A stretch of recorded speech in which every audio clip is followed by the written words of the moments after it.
नमो अरिहन्ताणं नमो सिद्धाणं नमो आयर्याणं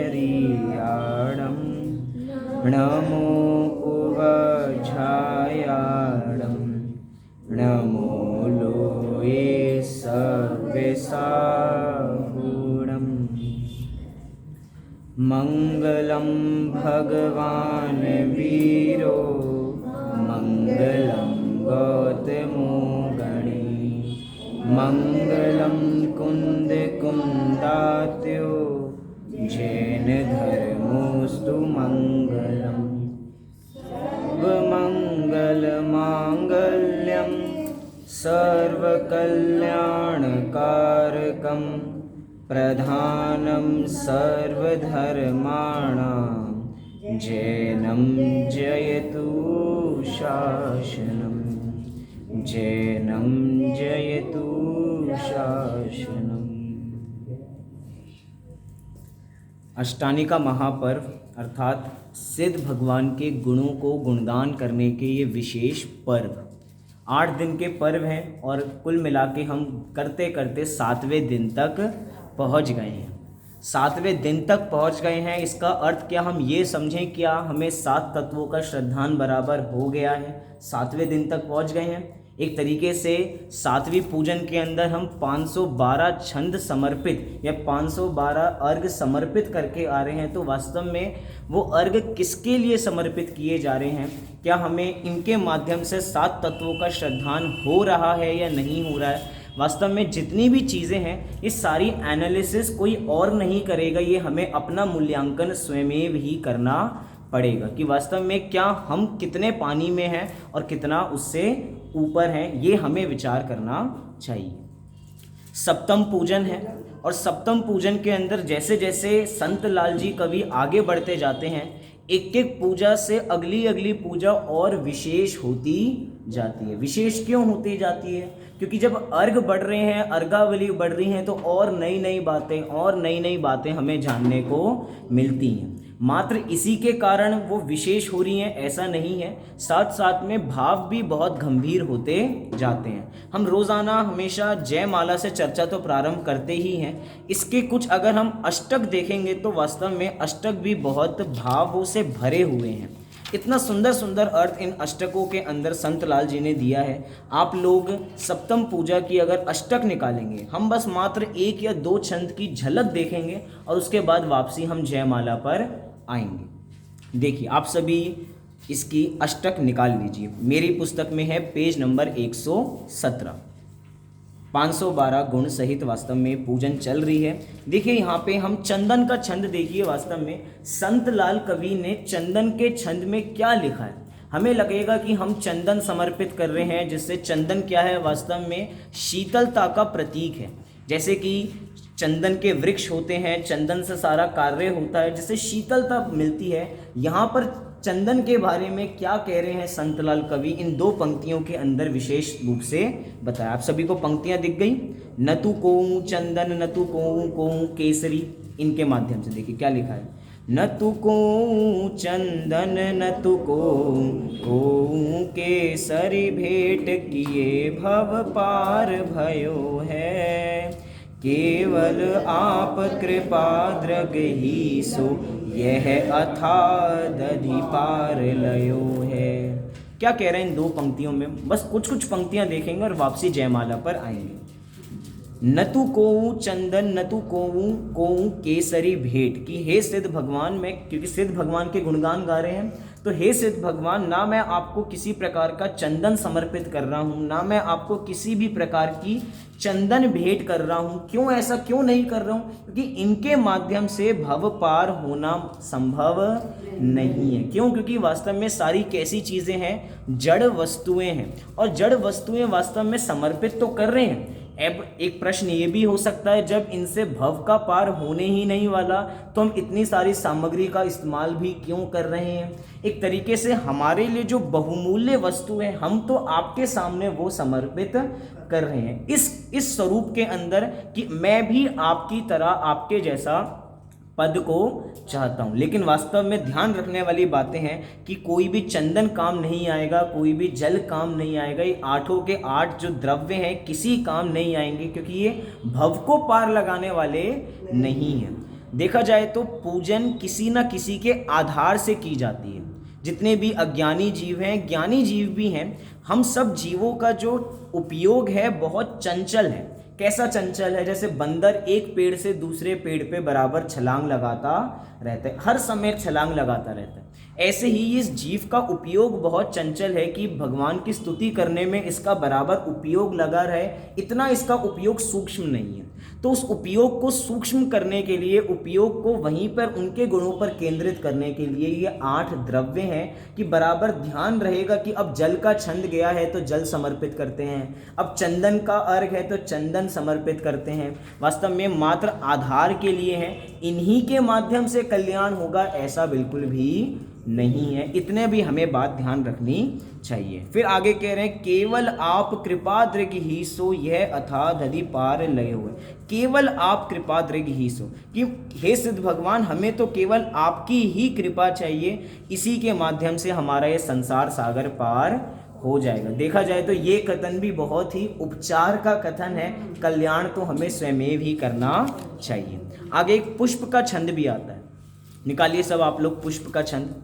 पुष्प के छंद में हम सब कहते हैं कि काम बाण विनाशनाय। अब देखिए नीचे तो हम अर्घ समर्पित कर रहे हैं कि हम काम बाण को नष्ट करना चाहते हैं, और ऊपर की पंक्तियों में क्या कह रहे हैं? अब शुरू की 2 पंक्तियों में पुष्प बाण सो ही मन मथ जग विजयी जग में नाम धरावे।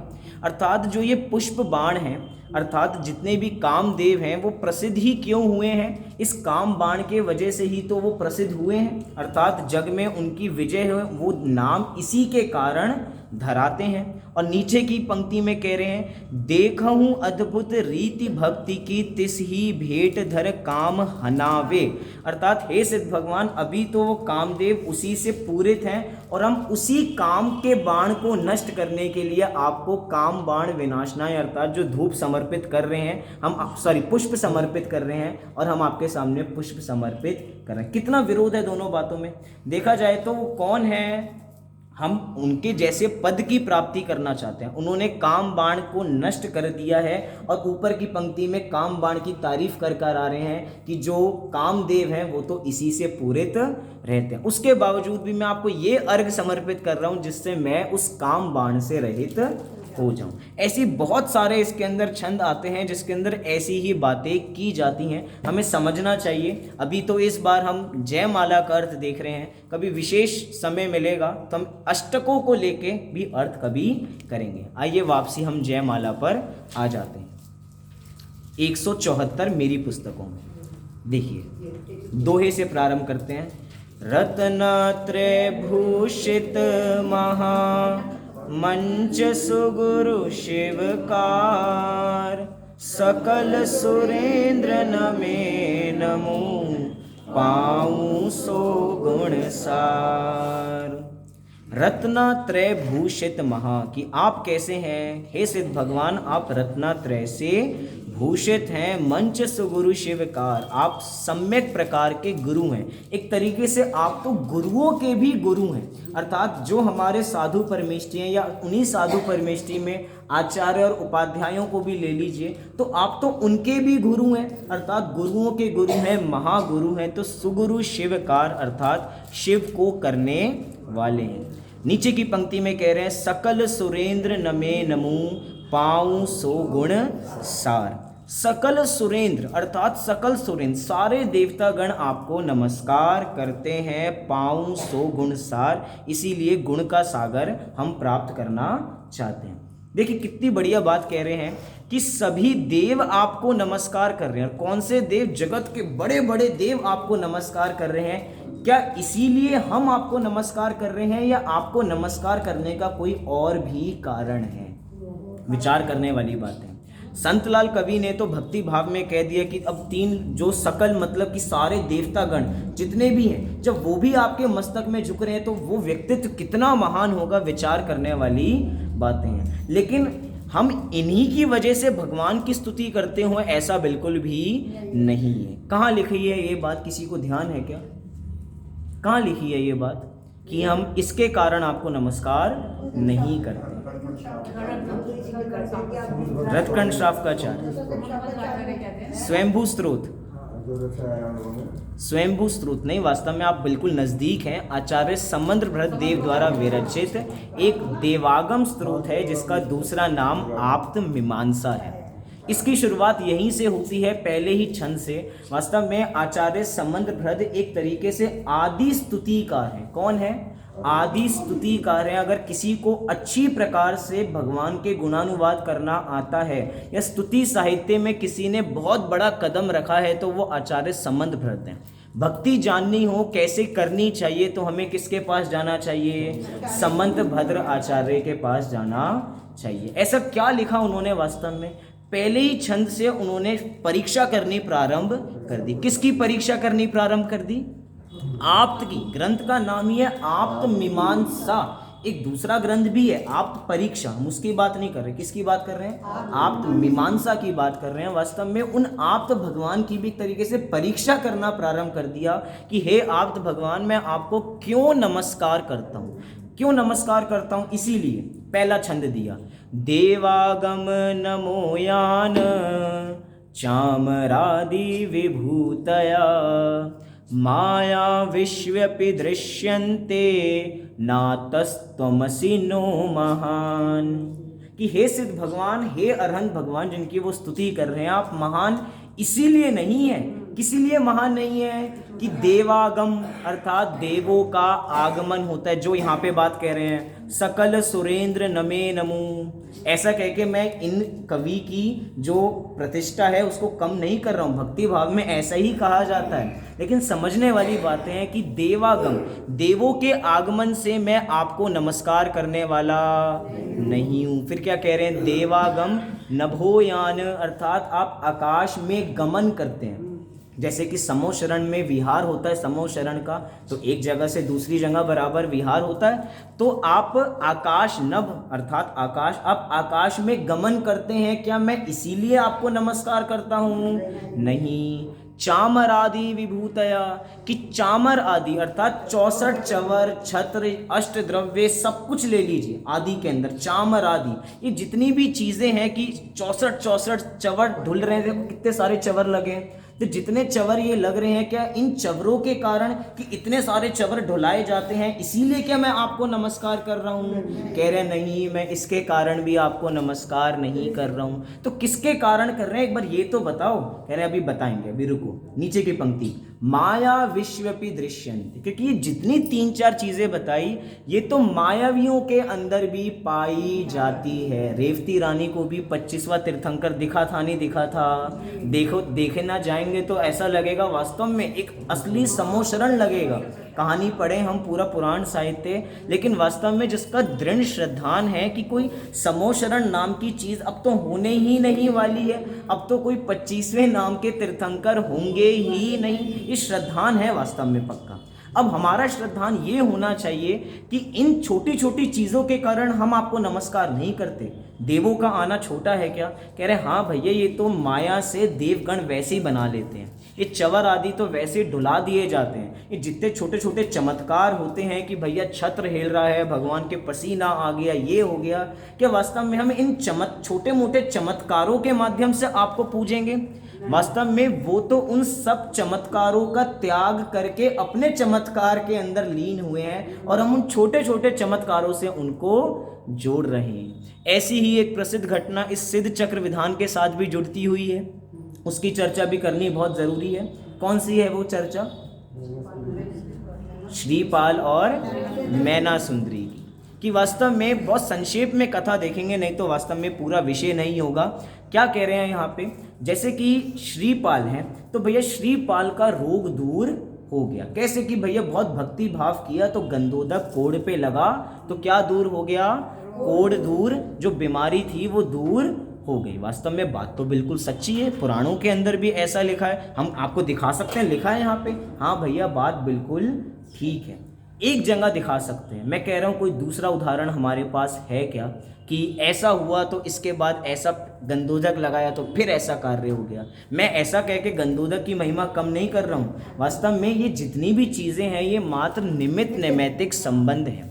उस समय में ऐसा कार्य होना निश्चित था कि वो बीमारी जानी थी। उस समय गंधोदक का लगना, वो टाइम फ्रेम दोनों का एक था, तो लोगों को यही लगा कि भैया गंधोदक से क्या दूर हो जाती हैं, बीमारियां दूर हो जाती हैं। ऐसी कुरीति चलते चलते आज भी ये कुरीतियां चल रही हैं। जिन लोगों के नेत्र अच्छे नहीं हैं वो बराबर लेकर आंखों में भी बराबर लगाते हैं कि भैया हमारी नेत्रों की दृष्टि अच्छी तरह हो जाएगी। अब जो बच्चा है उसको कैसे भी बाल हो, जो बच्चा वो बालों में ले लेंगे। विचार करने वाली बात है। कुछ बच्चा तो भैया कानों में लगा लेंगे। ये मल के द्वार हैं। वास्तव में मैं बहुत सारी बातें एक साथ कहने की कोशिश कर रहा हूँ। मैं मात्र उस कथा को आधारित बना के अपना विषय नहीं चला रहे हैं कि वास्तव में गंधोदक की महिमा क्या।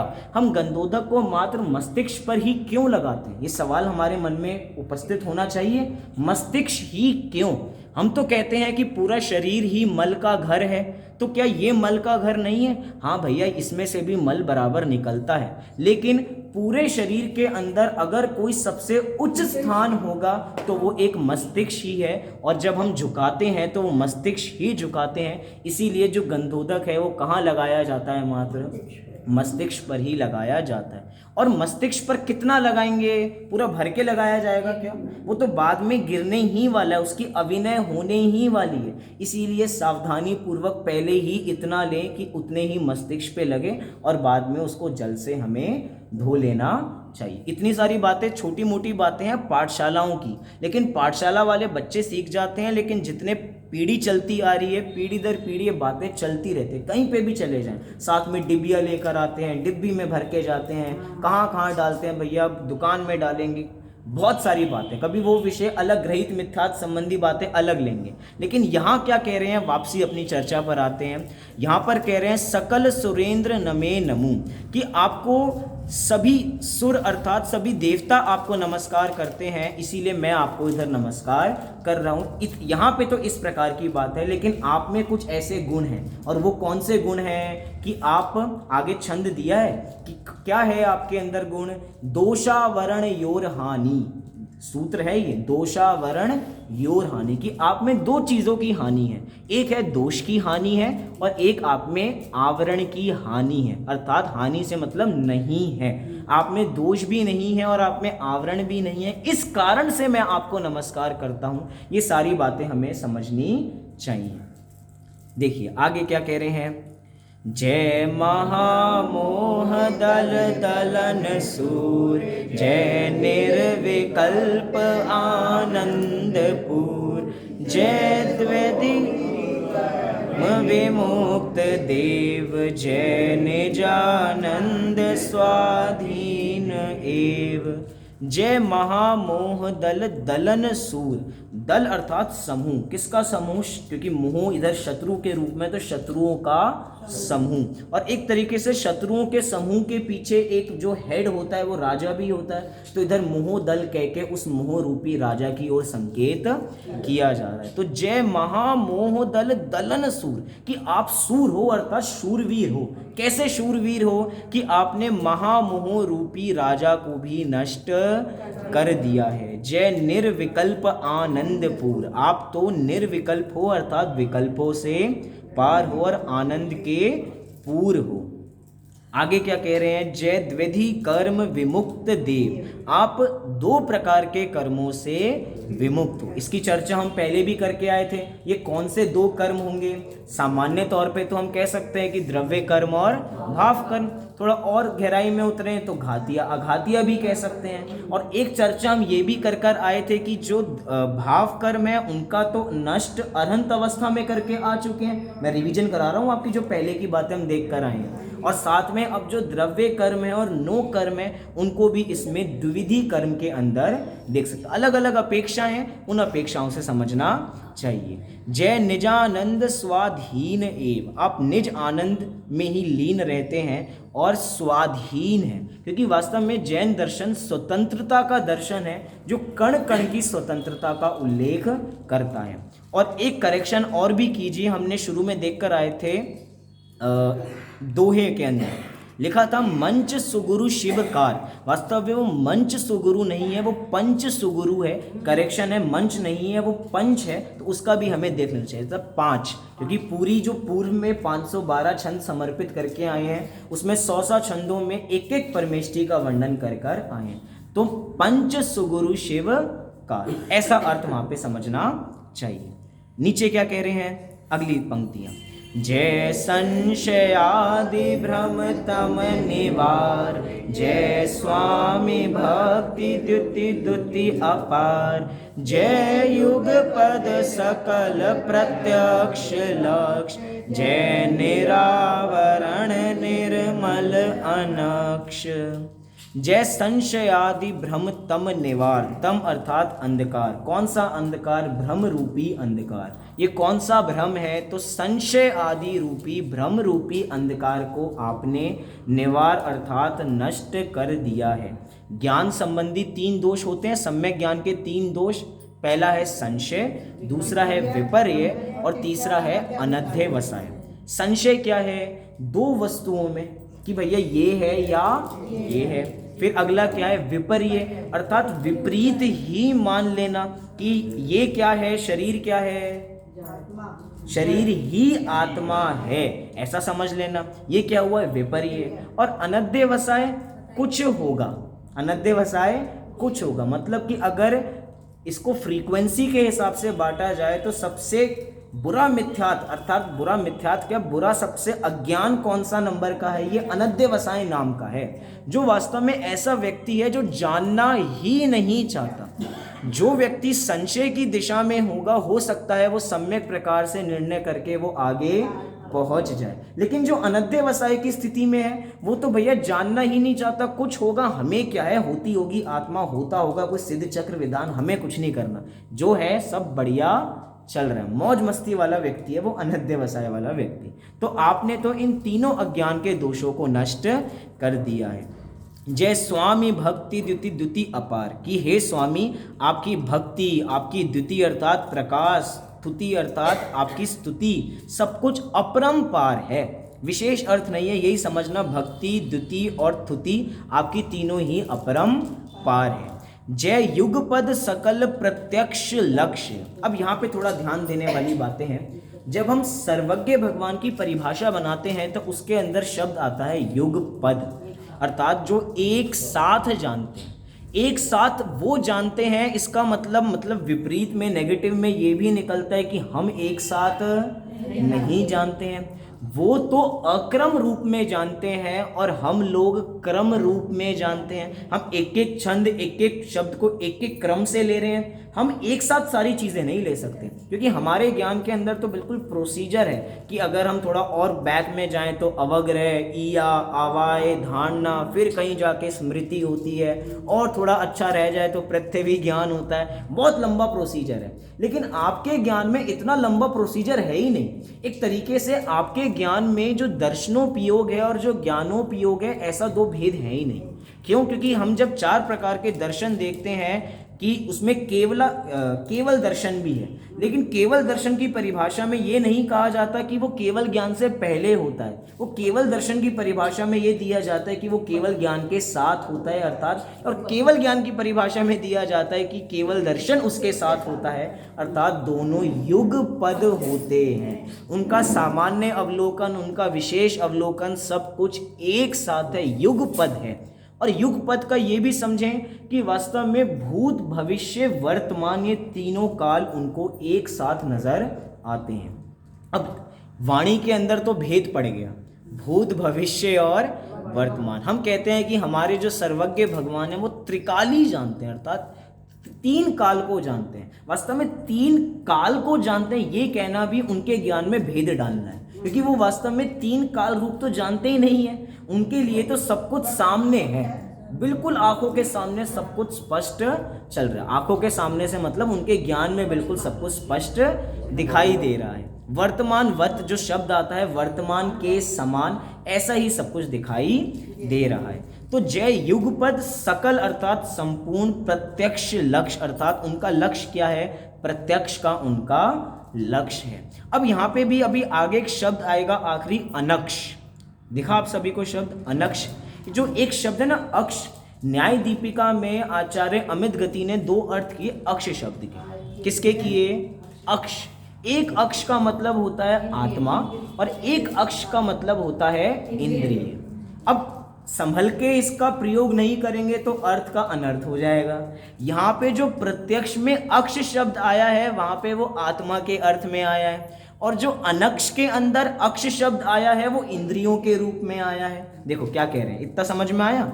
जय निरावरण, आप कैसे हो, आप निरावरण हो, अर्थात कोई भी आवरण नहीं, ना ज्ञानावरणी ना किसी प्रकार का आवरण नहीं है। निर्मल हो अर्थात मल से रहित हो, और अनक्ष हो अर्थात आप इंद्रियों के ज्ञान से रहित हो, अर्थात आप अतीन्द्रिय ज्ञान का रसास्वादन करते हो। तो बिल्कुल अर्थ, अगर इधर हम अक्ष का अर्थ आत्मा कर देंगे तो बिल्कुल अर्थ का अनर्थ हो जाएगा। तो बराबर समझने की आवश्यकता। नीचे की पंक्ति में क्या कह रहे हैं, जय जय जय सुख सागर आगार, निर्द्वंद निरामय निरुपाद, जय मन वच तन व्यापार नाश, जय थिर स्वरूप जय जय जय। तीन बार कह के लंबी लंबी जय जयकार कह रहे हैं कि सिद्ध भगवान आपकी तो तीनों काल में जय जयकार है। साथ में सुख सागर अगाध, आप सुख के सागर हैं, वो सुख का सागर अगाध है, मतलब बहुत विस्तार में ही भी है और बहुत गहरा भी है, असीमित है। एक तरीके से आपको तो आनंद ही खूब हो रहा है। निर्द्वंद निरामय निरुपाधि, अब वास्तव में तीन शब्द को रिप्लेस करें तो हम कह सकते हैं आदि व्याधि और उपाधि। क्या कह सकते हैं, आदि व्याधि और उपाधि। आदि मतलब कि आदि किसके, कहाँ किसके लिए रिप्लेस होगा आदि शब्द, निर्द्वंद के लिए आदि शब्द रिप्लेस होगा, और निरामय के लिए कौन सा होगा, व्याधि, और निरुपाधि है तो उसके लिए तो हमने कह दिया आदि व्याधि और उपाधि। अर्थ समझने की दृष्टि से मैं कह रहा हूं, यहां पे कह रहे हैं निर्द्वंद, अर्थात आप सभी प्रकार के द्वंद से रहित हो। और द्वंद वास्तव में सारे कहाँ होते हैं, मन के अंदर होते हैं। जितने भी संकल्प विकल्प हैं वो मन के अंदर, अर्थात मानसिक बीमारी तो है। ये डिप्रेशन वास्तव में क्या है, कोई बाहर में दिखने वाली बीमारी तो नहीं है, मानसिक बीमारी, मानसिक पीड़ा है ये। और मानसिक पीड़ा को ही क्या कहा जाता है, आधि कहा जाता है। अगली क्या है, निरामय। अब दो शब्द हैं, निर और आमे। आमे मतलब क्या होता है, आमे मतलब शारीरिक रोग, आमे मतलब शारीरिक रोग। और आप शारीरिक रोगों से रहित हो, अर्थात आप किससे रहित हो, आप व्याधि से रहित हो। आदि से रहित पहले करके आए हैं और व्याधि से रहित बाद में कर दिया। फिर कह रहे अब निरुपाधि भी हो, अर्थात आप उपाधियों से भी रहित हो। ये उपाधि क्या होती है, उपाधि मतलब जो बाहर में जितनी तकलीफें होती हैं ना वो उपाधि हैं। और अगर आपको थोड़ा और गंभीर रूप में बताया जाए तो ये आचार्य, ये उपाध्याय, ये दोनों भी उपाधि हैं।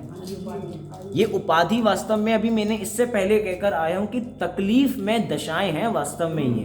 क्यों, क्योंकि जब भी मोक्ष जाना होगा तो सबसे पहले इन दोनों पदवियों का त्याग करना पड़ेगा और पहले सामान्य साधु के वेश में आना पड़ेगा। क्योंकि ये तो संघ को चलाने की व्यवस्थाएं हैं ना, हमने कल भी बात की थी कि आचार्य पद और उपाध्याय पद ये मोक्ष मार्ग के पद नहीं है, ये तो संघ को चलाने की मात्र व्यवस्थाएं हैं। बाद में वो जो कुछ हो वो सब कुछ ठीक है, हम तो पंच परमेष्ठी को पूछते हैं, उसकी कोई बात नहीं है, लेकिन वो मोक्ष के पद नहीं है क्योंकि वो उपाधि सहित हैं। अब विचार करने वाली बातें हैं, जब आचार्य और उपाध्याय जैसी पदवियां भी त्यागने योग्य हैं तो जगत की ये छोटी मोटी जो उपाधियां हैं ये क्या घर पे सजाने योग्य हैं, इनको तो सबसे पहले त्यागने योग्य हैं। तो निरुपाधि अर्थात हम आदि व्याधि उपाधि से रहित होना चाहते हैं। और आप तो ऐसे ही हो, आप निर्द्वंद हो, निरामय हो और निरुपाधि हो। नीचे की पंक्ति में कह रहे हैं जय मन वच तन व्यापार नाश, अर्थात आपका कौन सा व्यापार था पहले, कौन सा व्यापार चलता था? कह रहे हैं मन वचन काय का व्यापार चलता था। और अरहंत दशा तक देखें तो अरहंत दशा में भी मन का व्यापार ही तो गया था, वचन और काय तो अभी भी थे। क्योंकि कहते हैं ना वचन कौन सी वो स्तुति करते हैं उसके अंदर कहते हैं कि वचन योग भी उनके बराबर है दिव्य ध्वनि खिरने के अंदर।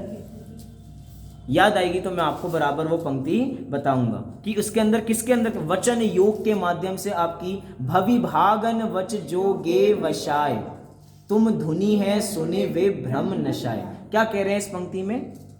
भविभागन वच वच वच अर्थात वचन, वचन योग तो उनके अरहंत के है, क्योंकि तभी तो दिव्य ध्वनि खिल रही है, उस बिना उसके कैसे खिल सकती दिव्य ध्वनि? हम उसकी अभी हम मुख और सर्वांग की बात ही नहीं कर रहे हैं, अभी हम मुख और सर्वांग की बात ही नहीं कर रहे हैं। हमारा प्रश्न ये है ही नहीं कि दिव्य ध्वनि मुख से गिरती है या सर्वांग से। हमारा प्रश्न क्या है? हमारा प्रश्न तो ये है कि हम ये बताना कि अरहंत भगवान के भी अभी वचन योग है, मात्र इतना बताना हमारा। क्योंकि भविभागन कि भव्य जीवों के भाग्य से भविभागन वच जोगे वशाय अर्थात वचन योग के माध्यम से दिव्य ध्वनि खिलती है। वचन योग की बात चल रही है, मुख या सर्वांग की बात नहीं चल रही। अभी वो प्रकरण नहीं, क्योंकि ऐसी तो हमें बहुत भक्तियां मिलेंगी जिसके अंदर कुछ कवि कहेंगे कि मुख से खिलती है, और ऐसे भी बहुत कवि मिलेंगे जो कहेंगे कि सर्वांग से खिलती है। ऐसे आचार्य भी मिलेंगे जो कहेंगे कि मुख से खिलती है, सर्वांग से खिलती है। और कोई मत ऐसे भी मिलेंगे जो कहेंगे कि मुख से खिलती हुई सर्वांग से खिलती है। ऐसे सारे प्रमाण हैं, उसकी बात है। वचन है ना, वचन योग तो अभी भी उनके बराबर शेष है। वचन अभी एक तरीके से प्रकट रूप में नहीं है ना, लेकिन अभी वचन योग तो बराबर बना हुआ है। अब सबसे आखिरी में जाएगा काय योग। प्रकट रूप में ऐसा नहीं है जैसे हम लोग प्रयोग कर रहे हैं वचनों का, ऐसा प्रकट रूप में नहीं है, लेकिन वचन योग बराबर है। भक्ति के अंदर तो खुद ही कहना भविभागन वच जोगे वशाय, इस रूप में हमें समझना चाहिए। तो यहाँ पे तो सिद्ध भगवान के लिए प्रयोग कर रहे हैं कि ना आप तो मन से भी रहित हैं, वचन से भी रहित हैं और काया से भी रहित हैं। कभी एक दिन विचार करके देखना अपनी दिनचर्या इन तीनों के रहित। विचार कर सकते हैं क्या? अब कहोगे कि विचार करने के लिए भी तो मन का प्रयोग करना पड़ेगा, विचार ही करते रह जाएंगे तो उससे रहित कैसे होंगे? लेकिन ये जितनी भी प्रक्रिया है ये इसी मार्ग से होके गुजरेगी, क्योंकि सम्यक विकल्पों से ही निर्विकल्प अवस्था की प्राप्ति होगी। जय थिर स्वरूप निज पद प्रकाश। देखा जाए तो अभी तक योग है तो उसके माध्यम से कंपन हो रही है, अगर भाव के माध्यम से देखा जाए तो। लेकिन अब क्या है, अब तो आप स्थिर हो गए हो, अब हिलने का कोई काम नहीं बचा है। निज पद प्रकाश, और निज पद का ही बराबर प्रकाश तीनों लोकों में हो रहा है। अगली पंक्तियों में क्या कह रहे हैं? जय पर निमित सुख दुख निवार, निर्विकार निज में पर को पर में न आप, परवेश न हो नित निर्मिलाप। जय पर निमित्त सुख दुख निवार।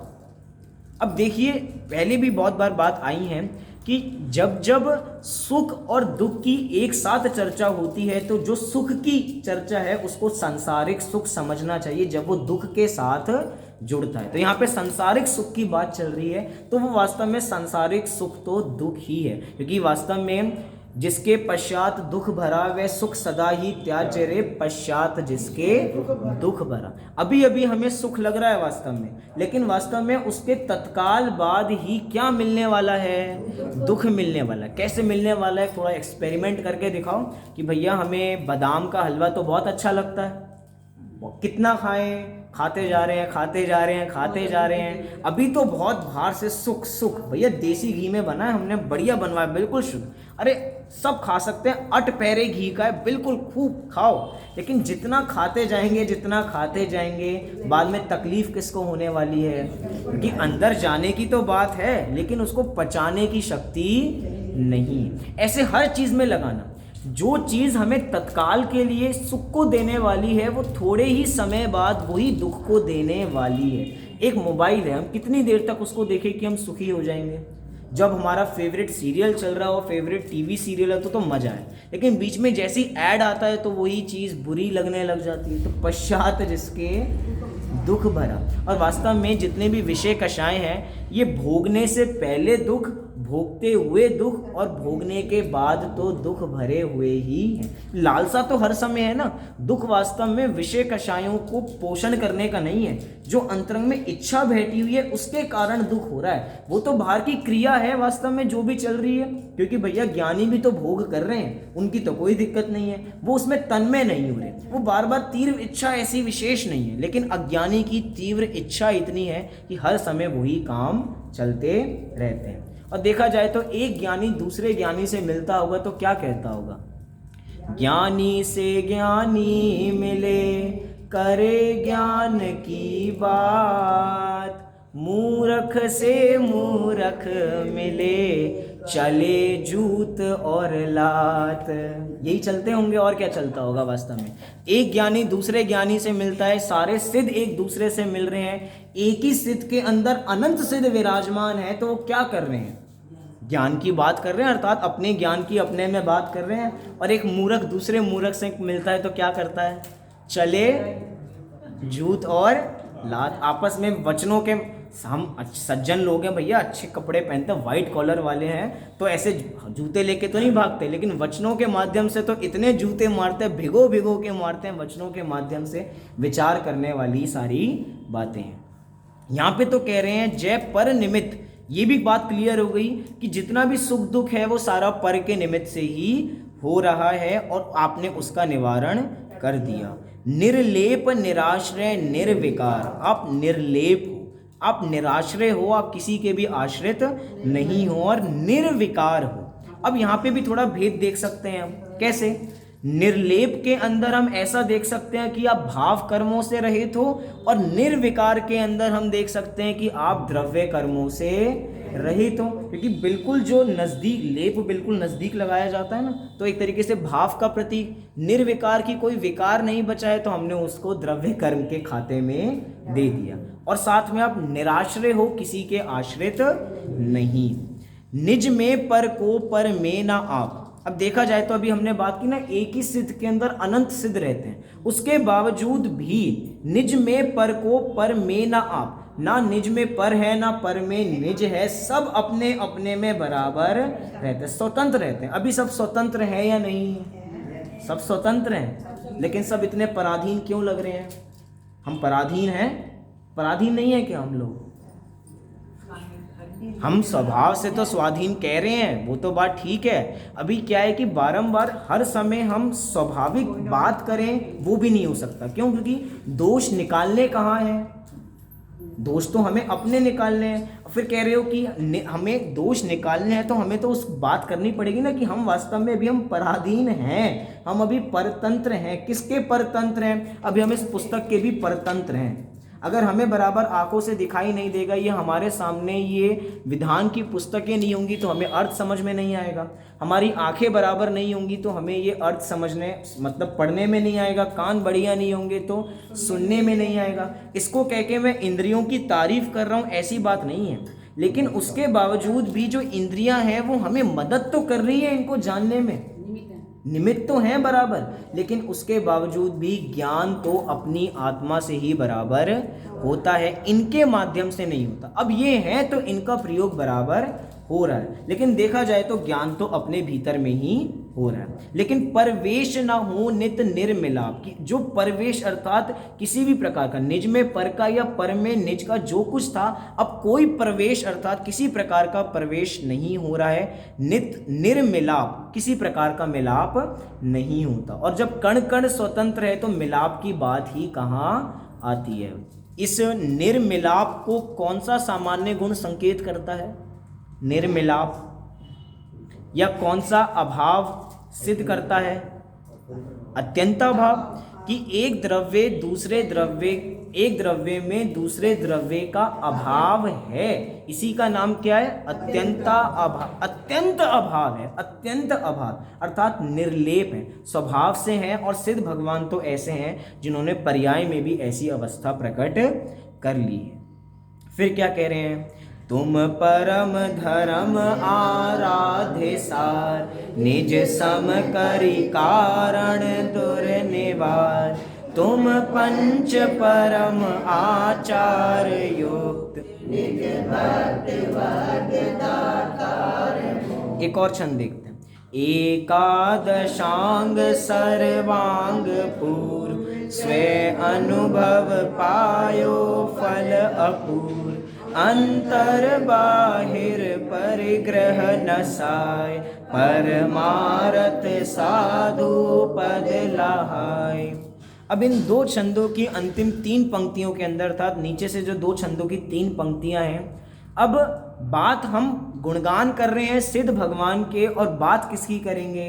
आचार्य की बात करेंगे, उपाध्याय की बात करेंगे और साधु की बात करेंगे। कैसे करेंगे अब देखते हैं, लेकिन उससे पहले उसकी ऊपर की पंक्ति, तुम परम धर्म आराध्य सार, अर्थात जो परम धर्म का सार है आप उसके आराध्य हो, अर्थात हम तो आपकी ही आराधना करते हैं, क्योंकि आपकी आराधना में ही हमें परम धर्म का सार मिल जाता है। देखा जाए तो एक तो धर्म भी कौन सा? जो परम धर्म है, और उस परम धर्म का भी सार वास्तव में क्या होगा? वो परम धर्म का भी सार एक तो है धर्म के साथ विशेषण लगाया क्या? परम धर्म, तो वैसे बड़ा उत्कृष्ट हो गया। एक तरीके से द्रव्यानुयुक्त तक हम पहुंच गए परम धर्म कह के। अब परम धर्म में भी सार क्या है? उसमें भी शुद्धात्मा। बहुत सामान्य बातें हैं, जैसे द्रव्यानुयोग में तो 7 तत्व भी आते हैं, 6 द्रव्य भी आते हैं, लेकिन वो तो परम धर्म हो गए द्रव्यानुयोग के रूप में, लेकिन उसका भी सार क्या है? वो शुद्धात्मा की बात यहाँ पे कर, उसके आप आराध्य हो और हम उन्हीं आराध्य की पूजन कर रहे हैं। हम आराधक हैं, एक तरीके से उनकी आराधना कर रहे हैं। फिर कह रहे हैं निज सम करी कारण दुर्निवार, कि जितने भी दुर्निवार थे उन कारणों को मैंने हटा दिया, और हटा के क्या किया? निज सम करी, अर्थात जैसे आप हो मैं तो आपकी तरह ही बनना चाहता हूं। जैसे कि मम स्वरूप है सिद्ध समान, ये जितनी भी बात की ना, मम स्वरूप है सिद्ध समान, ये तो द्रव्य की अपेक्षा बात की है कि मेरा स्वरूप तो कैसा है? सिद्धों के समान है। अब सिद्धों के समान क्या? जो निगोद में सो ही मुझ में सो ही मोक्ष मजा। जिस अपेक्षा से ये कथन किया जाता है उस अपेक्षा से ये कथन किया गया कि मम स्वरूप है सिद्ध समान, लेकिन यहाँ पे ये बात नहीं कर, मैं सारी बात करके बात को बदल दूं। क्या कि यहाँ पे ये बात नहीं कर रहे, यहाँ पे तो कह रहे हैं कि मैं आपके समान, अर्थात आपका वाला पद प्राप्त करना चाहता हूँ। स्वभाव से तो है ही, स्वभाव की दरकार तो हम यहाँ पे लगा ही नहीं रहे हैं, स्वभाव से तो सभी सिद्ध हैं। मैं आपकी इतने दिनों से, कितने दिनों से कर रहे हो पूजन? 100 दिनों से हम आपकी पूजन कर रहे हैं, तो स्वभाव की प्राप्ति तो मुझे 7 दिन पहले भी थी, नहीं करता तो भी कोई दिक्कत नहीं। स्वभाव तो सबका समान है। किसके लिए कर रहे हैं? निज सम करी, अर्थात मुझे तो आप अपने समान बना लो, अर्थात मैं तो आपके समान, आपके वाले पद की चेष्टा मेरी है, अर्थात मेरी दरकार आपके वाले पद की है। इसलिए यहाँ पे पर्याय की अपेक्षा बात की जा रही है, और अगर द्रव्य की अपेक्षा लगाना चाहे तो द्रव्य की अपेक्षा भी लग जाएगी। अब नीचे की पंक्तियां जो हम मेन बात कर रहे हैं, तुम पंच परम आचार युक्त, आप कैसे हो सिद्ध भगवान? क्योंकि वास्तव में तो भक्ति किसकी चल रही है? सिद्ध भगवान की चल रही है। अब सिद्ध भगवान के देखा जाए तो हम मूल गुण याद करें, थोड़ा उल्टे क्रम में चलते हैं, पंच परमेष्टि के मूल गुण याद करते हैं। सिद्ध भगवान के मूल गुण कितने? तो सिद्ध उल्टे में आते हैं कि पहले, सबसे पहले तो साधु परमेष्टि, साधु परमेष्टि के मूल गुण कितने? 8। लेकिन इससे ये पता लगता आप कितने अटेंटिव है, जैसे सिद्ध बोला सीधा 8 सबको बराबर ध्यान है। साधु परमेष्टि के कितने? उपाध्याय परमेष्टि के, आचार्य परमेष्टि के, और सिद्ध परमेष्टि के, और अहंत परमेष्टि के। अरे देखा जाए तो 4 ही तो हैं। धीरे धीरे जिस अपेक्षा से मैं कह रहा हूँ आप सब ठीक है, 46 मूल गुण हैं, मूल में तो 4 ही हैं वास्तव में। हाँ, सारे शरीर आश्रित है, बाहर के आश्रित हैं। अब देखा जाए तो सिद्ध भगवान के तो 8 ही तो हैं। हम अगर साधु, मतलब एक तरीके से साधु परमेष्टि का विधान होता तो हम 28 थे भैया, बड़ा अच्छा लंबा चौड़ा विधान बन सकता था। अब सिद्ध भगवान के कितने मूल गुण हैं? 8 मूल गुण हैं। अब 8 में हम कितना गुणगान करें? मैं ये नहीं कह रहा कि उनके पास गुण कम है, उनके पास तो गुण अपार हैं, लेकिन हमारे में इतनी शक्ति नहीं है कि हम 8 के माध्यम से इतना बड़ा विधान लिख दें। संतलाल कवि की भावना है, तभी तो उन्होंने इस पूजन के अंदर जब अर्घ लिखे तो आप देखना, पहले दिन से देखना, बारंबार कहीं ना कहीं जयमाला में पंच परमेष्ठी को याद जरूर करते हैं, पंच परमेष्ठी को याद जरूर करते हैं। अभी जयमाला के दोहे में भी याद किया, पंच सुगुरु शिवकार, बार बार पंच परमेष्ठी को याद करते हैं। तो इन 3 पंक्तियों में भी आचार्य, उपाध्याय और साधु को याद कर रहे हैं। तो अरहंत को कहाँ याद किया? पहले छंद से लेकर 5वें छंद की ये जो पहली पंक्ति है यहाँ तक अरहंत को समझ लेना चाहिए, और सिद्ध भगवान की स्तुति तो चल ही रही है। और इन 3 पंक्तियों के अंदर आचार्य, उपाध्याय और साधु परमेष्ठी आ जाएंगे। क्या कह रहे हैं? तुम पंच परम आचार्य युक्त, अर्थात कि आप तो पंचाचार युक्त हैं। जो हमारे आचार्य परमेष्ठी हैं वो पंचाचार सहित हैं। कौन से 5 आचार हैं? एक नीम का आचार, एक ऐसे वाले आचार नहीं है उनके पास। कौन से आचार हैं उनके पास? ज्ञानाचार, दर्शनाचार, चारित्राचार, वीर्याचार और तपाचार। तो 5 मतलब दर्शन, ज्ञान, चारित्र संबंधी, और एक वीर्याचार और एक तपाचार, ऐसे पंचाचार युक्त होते हैं हमारे आचार्य परमेष्ठी। और आप तो उनके भी गुरुओं के गुरु हैं, तो आप में तो ये आचार पाए ही जाते हैं। फिर कह रहे हैं निज भक्त वर्ग दातार मुक्त। अब एक तरफ हम आचार्य परमेष्ठी की बात कर रहे हैं और एक तरफ कह रहे हैं निज भक्त वर्ग दातार मुक्त, कि अब जो भक्त वर्ग हैं आप उनको मुक्ति देने वाले हैं। देखा जाए तो आचार्य परमेष्ठी भी तो मुक्ति देने का काम करते हैं। वो भी तो जो दीक्षा के इच्छुक होते हैं उनको दीक्षा दे के मोक्ष का मार्ग ही तो उनके लिए खोलते हैं, अर्थात कि भैया अब तुम मोक्ष की प्राप्ति करो। क्योंकि दीक्षा नहीं देंगे जब तक कोई दीक्षा गुरु नहीं होगा, दीक्षा नहीं देंगे तब तक मोक्ष की पैड़ी नहीं चढ़ सकते हैं। तो यहाँ पे कह दिया निज भक्त वर्ग दातार मुक्त, और अपने ऊपर लगाएं तो अपने ऊपर भी जो आचार्य हैं वो हमारा कल्याण भी बराबर करते हैं, हम भक्तों को भी मुक्ति का मार्ग बताते हैं। फिर एकादशांग सर्वांग पूर्व, अर्थात एकादशांग सर्वांग पूर्व, 14 पूर्व और 11 अंग, 25 और 11 14 और 11 25। तो 25 मूल गुण किसके? उपाध्याय परमेष्ठी के। तो उनको याद, उनका नाम याद ना करते उनको याद कर लिया उनके मूल गुण के नाम से। और कैसे हैं वास्तव में? तो उनका बाहरी चिन्ह है एक तरीके से। अगर निश्चय चिन्ह की बात करें, स्व अनुभव पायो फल अपूर्व, वास्तव में वो उपाध्याय परमेष्ठी भी अपने आत्मा का अनुभव करते हैं और उसका फल अपूर्व फल है। जब पंडित टोडरमल जी ने प्रथम अध्याय के अंदर 5 परमेष्ठी का स्वरूप बताया तो सबसे पहले अरहंतों का बताया, सिद्धों का बताया, उसके बाद आचार्य उपाध्याय का तो एक तरीके से बताया, तो सबका बताया, लेकिन एक टॉपिक भी विशेष डाला जिसके अंदर सर्व साधुओं की कॉमन बात की। एक तरीके से आचार्य, उपाध्याय, साधु, इन तीनों की कॉमन बात करके 4-5 पंक्तियों का पैराग्राफ लिखा। और उसके अंदर क्या लिखा? उसके अंदर यही लिखा कि आचार्य परमेष्ठी भी, उपाध्याय परमेष्ठी भी और साधु परमेष्ठी भी निश्चय से तो अपनी आत्मा का ही अनुभव करते, क्योंकि निश्चित रूप से तो वही उनका मेन कार्य है। जब बाहर आते हैं, समय मिलता है तो संघ की व्यवस्था देख लेते हैं, पठन पाठन का कार्य कर लेते हैं और मुनिराज अपने 28 मूल गुणों का पालन कर लेते हैं, लेकिन निश्चय से तो एक ही कार्य करते हैं, अपनी आत्मा का अनुभव। अब ये तो हुए उपाध्याय परमेष्ठी का स्वरूप। नीचे की पंक्ति में साधु परमेष्ठी, अंतर बाहिर परिग्रह नशाए, कौन से परिग्रह का नाश कर दिया? मात्र बाहर के परिग्रह का। अंतरंग के परिग्रह का भी बराबर त्याग कर दिया। 14 प्रकार का अंतरंग परिग्रह और 10 प्रकार का बहिरंग परिग्रह, कुल मिला के परिग्रह कितने हो गए? 24 परिग्रह। और 24 परिग्रह सहित हमारे 24 तीर्थंकर होते हैं। अब उनका मार्ग हमें अनुसरण करना है तो हमें इन सब परिग्रहों का त्याग करना चाहिए। परमार्थ साधु पद लाए, और यही परमार्थ साधु कहलाते हैं, अर्थात यही उनका पद है, इसी की प्राप्ति हम करना चाहते हैं। 7वां वचन, हम पूजत निज और भक्ति ठान, निश्चय शिव पद महान, ज्यों शशि किरण चंद कांति ध्रुव तालहाय। अब एक उदाहरण देके एक चीज को समझाना चाह रहे हैं। नीचे की पंक्ति में उदाहरण है, ऊपर क्या कह रहे हैं, हम पूजत निज उर भक्ति ठान, अर्थात उर माने हृदय, हमने अपने हृदय के अंदर आपकी पूजन भक्ति का ठान लिया है कि हम तो आपकी पूजन आराधना करके ही रहेंगे। क्या होगा, पावे निश्चय शिव पद महान, और इसी से हमें किसकी प्राप्ति होगी, मोक्ष पद की प्राप्ति होगी। ज्यों, अब उदाहरण क्या दिया, अब ये जैसे कह रहे हैं ना, ये ऊपर की पंक्ति में बातें कितनी सहज हैं, कैसी सहज हैं कि हम आपकी पूजन करेंगे और हमें किस चीज़ की प्राप्ति हो जाएगी, मोक्ष की प्राप्ति हो जाएगी। कितना सरल है। अब 8वें दिन कल और पूजन करेंगे, विधान समाप्त हो जाएगा, उसके बाद तो सब टाटा बाय बाय है ना, इधर से सबको निर्वाण पद की प्राप्ति हो जाएगी। सहज ही तो कह रहे हैं, प्रोसीजर, उदाहरण बड़ा सहज है और उसको देख के कह रहे हैं भैया प्रोसीजर बहुत सरल है, कोई कठिन मार्ग नहीं है।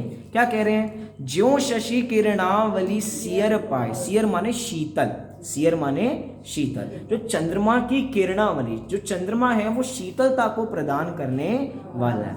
जैसे चंद्रमा शीतलता प्रदान कर रहा है एक तरीके से, जो उसकी किरणों के माध्यम से शीतलता आ रही है, अर्थात किरण जो आ रही है वो शीतल जो है उससे, उसके माध्यम से क्या हो रहा है, मणिचंद्र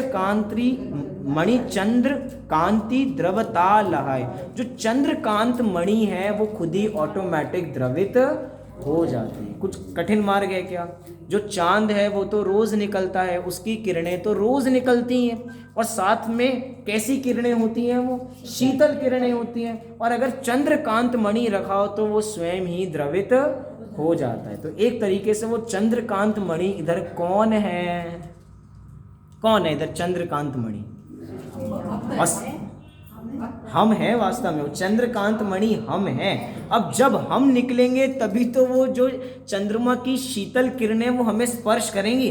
हम घर के अंदर बंद रहें और हम कहेंगे सारे कार्य हो जाएंगे, कह रहे ये काम संभव नहीं है, बाहर तो निकलना पड़ेगा, मंदिर तो आना पड़ेगा, उधर उनकी किरणें जब तक तुम्हें स्पर्श नहीं करेंगी तब तक कल्याण होने वाला नहीं है। तो ऐसा उदाहरण देके कह रहे प्रोसीजर बहुत सरल है, बस इसको अपनाओ।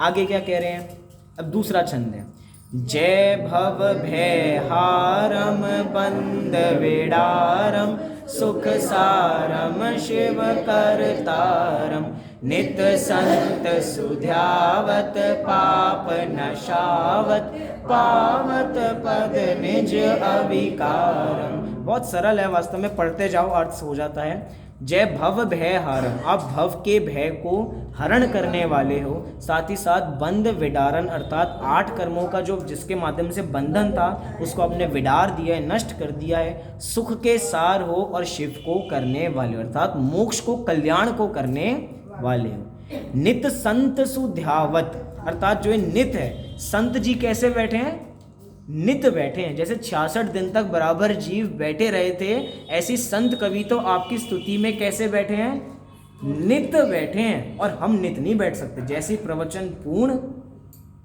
कोई दिखने वाला नहीं, जैसे ही पूजन पूर्ण कोई दिखने वाला नहीं, लेकिन संत कवि कह रहे हैं नित संत, नित, ये संत कवि तो नित बैठे हैं, सुध्यावत, और आपका ध्यान धर रहे हैं, पाप नशावत, और इसी के माध्यम से पाप का नाश होगा। पावत पद निज अविकारम, और इसी के माध्यम से अविकारी पद जो निज पद है उसकी प्राप्ति होगी। अब अगला आखिरी छंद सोठा के रूप में, तुम गुण अमल अपार अनुभवते भव भय नशे संत सदा चित धार शांति करो भव तप हरो। तुम गुण अमल अपार, अर्थात आपके गुण अमल हैं, मल से रहित हैं, अपार हैं। अनुभवते भव भय नशे, अर्थात भव रूपी भय नाश हो जाता है जब हम किसका अनुभव करते हैं, अपना अनुभव करते हैं। और आपका कैसा भी लगा सकते हैं अनुभव, थे अपना अनुभव और आपका अनुभव करते हैं तो भव रूपी भय नष्ट हो जाता है। संत सदा चित धार शांति करो भव तप हरो। बहुत सरल है, हम खुद ही अर्थ लगाते जाएंगे तो हमें अर्थ समझ में आ जाएगा। इस प्रकार आज हमने 7वीं पूजा की जयमाला का अर्थ यहाँ पे देखा। जयमाला तो यहाँ पर पूर्ण हो गई है, लेकिन सच्ची जयमाला पूर्ण तब होगी जब हम इसके गुणों को अपने भीतर में उतारेंगे। तो उन्हीं गुणों की प्राप्ति हम सभी को हो, इसी मंगल भावना से अभी की बात को पूर्ण करते हैं।